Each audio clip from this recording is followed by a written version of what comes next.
My mom asked why I'd gone low contact and didn't expect me to answer in front of everyone. She said it lightly, like she was setting up a joke.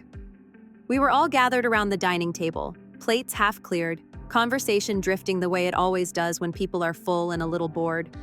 Aunts scrolling on their phones, my uncle refilling his drink, my cousins half listening.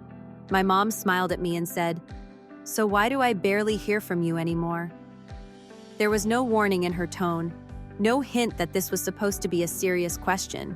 It felt like a prompt I was meant to deflect. A few people laughed politely. Someone said, "Ooh," under their breath. I felt that familiar tightening in my chest, the one that shows up when I'm cornered between honesty and peacekeeping. I'd rehearsed this conversation in my head a dozen times, just never like this, never with an audience. I tried to buy time. I asked what she meant.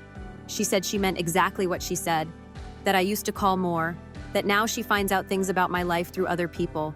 She said it like a fact, not an accusation, which somehow made it harder.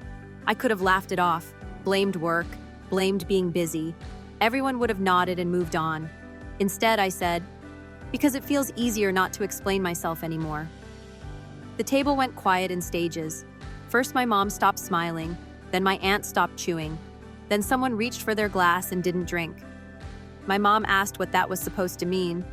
I told her it meant that every conversation turns into a review of my choices, my tone, my priorities. She said she was just concerned. That concern is what parents do. I said I knew.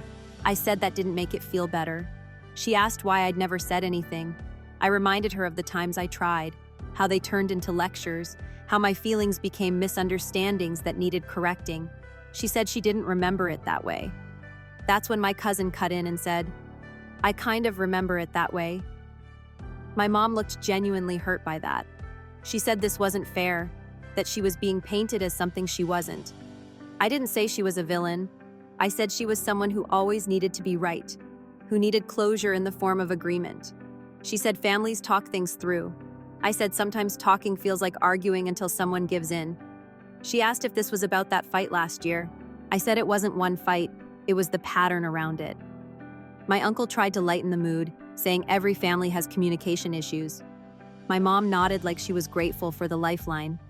Then she asked, very quietly, why I didn't trust her. That question landed differently, not sharp, heavy. I said trust isn't one thing, that I trusted her intentions. I didn't trust the outcomes. She said that hurt to hear. I said it hurt to feel.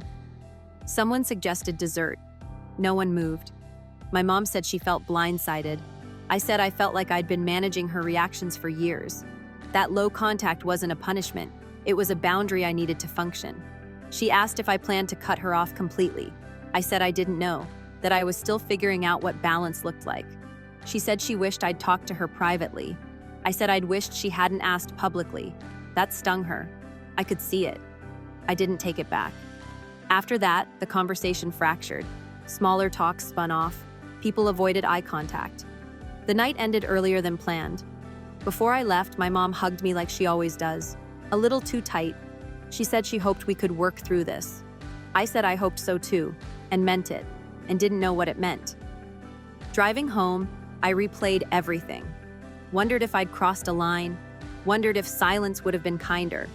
But part of me felt relieved, like something that had been hovering finally landed, awkwardly, publicly, without resolution.